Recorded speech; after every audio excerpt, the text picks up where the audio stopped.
Today we're going to be reviewing the brand new vinyl release from the pop electronic band AJR here on this episode of Todd's Turntable Talk.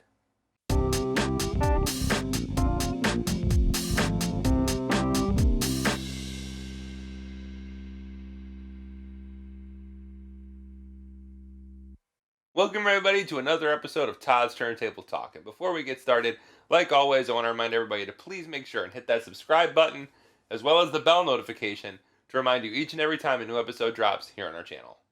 So on my trip out in Hollywood, California, when I went to Amoeba Records, as we covered in an episode earlier, I was also really excited to get something brand new, something that has been a while coming on vinyl. I don't know why. I don't know if it's because vinyl is in such high demand, so it's kind of backed up as to when vinyl can come out as opposed to digital and CDs. But the new AJR album, which released a few months back, so I was really anxious to hear what their music was going to sound like on vinyl because they're more digital, very much keyboard synthesizer, loops, and all sorts of kinds of things. So they're not really recorded in an analog world. So I was really interested to see what it was going to sound like on vinyl. Plus, I saw that Amoeba Music, and I'm pretty sure it's all indie record stores, but I'm not totally sure, had an exclusive orange vinyl that isn't in like the big box stores or anything like that.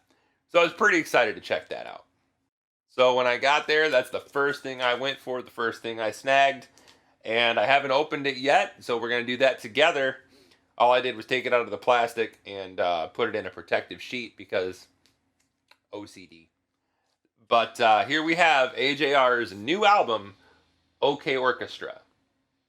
So we're going to pull this out here. Very simple.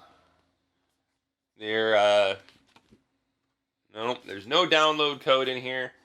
And that's something I'm really missing. A lot of artists aren't doing the download codes anymore, and I don't know why.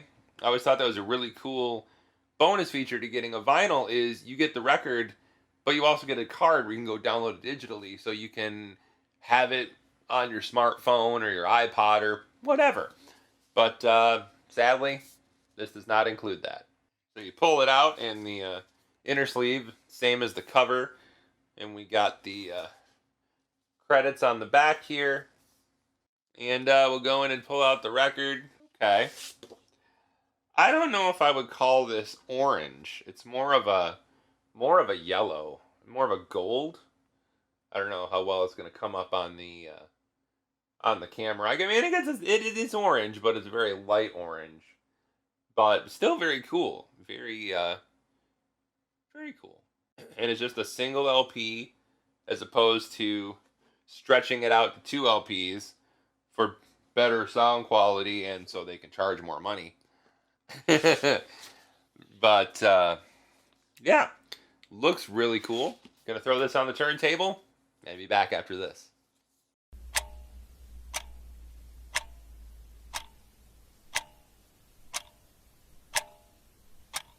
I gotta tell you, I'm impressed. I am very happy with how it sounds sonically. It sounds very big. They use a lot of old school things. They use a lot of harmony and recording styles to mimic sounds from the 40s and 50s and like the MGM kind of thing. And it's really cool and it comes across awesome on vinyl. It still has a really cool sense of space and atmosphere, even though it's a completely digital record. So I'm very happy to say that even stuff that isn't recorded analog, if mastered and done well, will still sound fantastic on vinyl. It's also just a great album. I mean, I really like the record.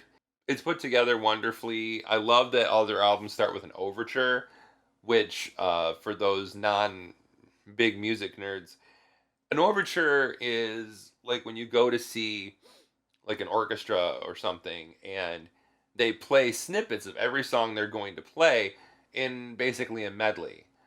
That's what they do with their albums. They have overtures that start out the album with little bits and pieces from different spots of different songs.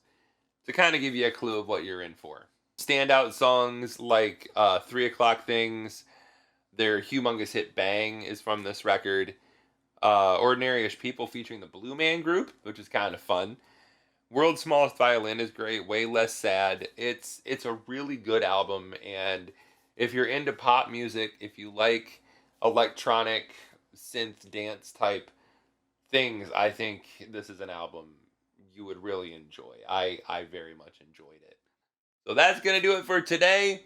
If you have any questions or comments, please feel free to leave them in the comment box below. If there's anything you'd like to see me cover in videos, please feel free to leave suggestions in the comments box below, as I always enjoy having dialogue with everybody. And we will see you all next time for another episode of Todd's Turntable Talk.